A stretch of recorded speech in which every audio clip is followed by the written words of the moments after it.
অ্যাটিটিউডের একটা অধ্যায় দেখাইছিল। হার মানুষের জ্ঞান, তারপরেও এত ভাব। আর যদি নিজের নামটা একটু বানাইতা, বাপ রে বাপ, তার স্মৃতি তোমাকে আরো বেশি কাঁদাবে, যারে আমি 2022-এ হারাইছি। আমি সারা জীবন কথা বলতে চাই। হ্যালো, আসসালামু আলাইকুম বন্ধুরা, কি অবস্থা সবার, কেমন আছেন? আমরা ঠিক করেছি আমাদের চ্যানেলে আমরা প্রতি সপ্তাহে একটি অন্যরকম ভিডিও দিব। আর ভিডিওটি হবে এরকম যে ওমর ভাই, মুরসালিন ভাই, শাকিল ভাই, আবির ভাইদের ইমোশনাল এবং অ্যাটিটিউড ভিডিওগুলো আমরা ভার্সেস করব। তাহলে বন্ধুরা চলুন আজকের ভিডিও শুরু করা যাক। প্রথমেই আমরা ব্রাদার স্কোয়াড এবং এরপরই ওমর অন ফায়ার এবং এরপর ব্যাড ব্রাদার্স টিমের ইমোশনাল ভিডিওগুলো দেখে আসি। লাইফে যে মানুষটাকে তুমি যত বেশি ভুলতে চাইবে, তার স্মৃতি তোমাকে আরো বেশি কাঁদাবে। যদি আমার 2 হাত ভর্তি অনেক টাকা থাকতো, তাইলে আজকে আমারও হয়তো অনেক আপন মানুষ থাকতো। আর একটা নতুন বছর, আর একটা নতুন সকাল। যারা ভালো থাকার জন্য দূরে সরে গেছে, দোয়া করি আল্লাহ যেন তাদের সব সময় ভালো রাখে। এখন 2023 চলতেছে, তারপরেও আমি ওই মানুষটার অনেক বেশি মিস করি যারে আমি 2022-এ হারাইছি। থাকতে মানুষ মূল্য দেয় না, ওইটা আমি ভালোভাবেই জানি। আর হারানোর পরেই বুঝতে পারে সে ছিল তার জন্য কত দামি। যখন আমি বুঝলাম যে তারে বোঝাইয়া লাভ নাই, তখন আমি নিজেরই বুঝাইলাম। মানুষ অনেক আজব জিনিস, মইরা গেলে পইচা যায় আর বাইচা থাকলে বদলায়। না চাইতেও অনেক জিনিস পেয়েছি, এর জন্য একটু বেশি হারাইছি। শত বাধার পরেও তোমারে পাওয়ার ইচ্ছে ছিল, কিন্তু হারানোর না। আমার সাথে একটু কথা বলতে চাওয়া মানুষগুলোর সাথে আমি সারা জীবন কথা বলতে চাই। বেইমানি করে মানুষ ভালো থাকে, আর ধোঁকা খাওয়ার পরেই মানুষ বুঝতে পারে। আর বারবার গালি খাওয়ার পরেই মানুষ শক্ত হয়।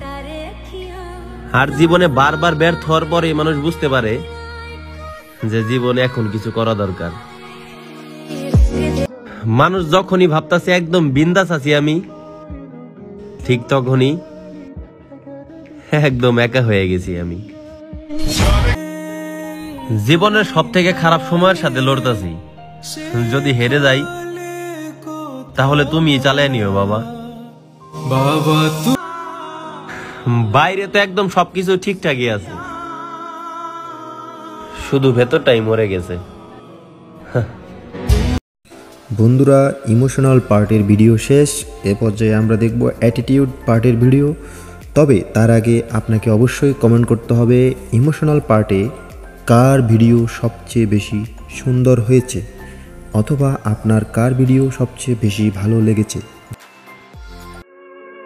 যেখানে গাদ্দার কাছের মানুষগুলাই হয়, সেখানে বুঝে নিবেন শত্রু আপনাকে আক্রমণ সামনে থেকে নয়, পিছন থেকেই করবে।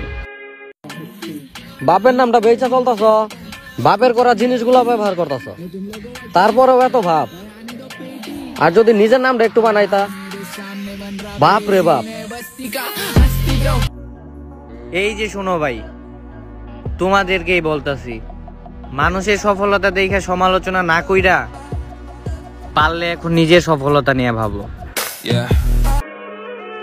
আমাকে দেখে স্বার্থপর মনে হচ্ছে, হোক, আমিও তোমাদের দেখেই বদলে যাওয়া লোক। সে আমারে অ্যাটিটিউডের একটা অধ্যায় দেখাইছিল, তারপর আমি পুরা বইটাই পুরো এলাইলাম। আমারে ঘৃণা করো, ওটা মনেই রাখো, কখনো দেখাইতে আইসো না, তাহলে তুমি তা গভীরে হারায় যাইবা যারা আমারে ভালোবাসে। আমি মানুষটা অতটাও ভালো না, তাই অবহেলা হোক বা ভালোবাসা, তুমি আমারে যতটুক দিবা আমার কাছ থেকে তার চেয়ে বেশি আশা করি না। জীবন থেকে আরেকটা বছর তো ঠিকই চলে গেছে, কিন্তু বন্ধু সাইজা থাকা কিছু বেইমান এখনো জীবন থেকে যায় নাই। আমি মিষ্টি মিথ্যার চেয়ে তিতা সত্যটাকে বেশি পছন্দ করি। আর মানুষের জ্ঞান ওইটা একটু কম শুনতেই পছন্দ করি। মনে রাখো, যে সব সময় নিজের সাহায্য নিজেই করে তার কখনো অন্যের সাহায্য দরকার হয় না। বন্ধুরা, ভিডিওর একদম শেষ প্রান্তে আবারও আপনাদের একটু বিরক্ত করছি। আপনারা অবশ্যই জানাবেন আজকের ভিডিওটি কেমন হয়েছে এবং অ্যাটিটিউড পার্টে কার অ্যাটিটিউড সবচেয়ে বেশি সুন্দর হয়েছে অবশ্যই জানাবেন, অথবা কার অ্যাটিটিউড আপনার সবচেয়ে বেশি ভালো লেগেছে অবশ্যই জানাবেন। ধন্যবাদ বন্ধুরা, ভিডিওটি লাইক এবং শেয়ার এবং চ্যানেলটি সাবস্ক্রাইব করতে অবশ্যই ভুলবেন না। ধন্যবাদ।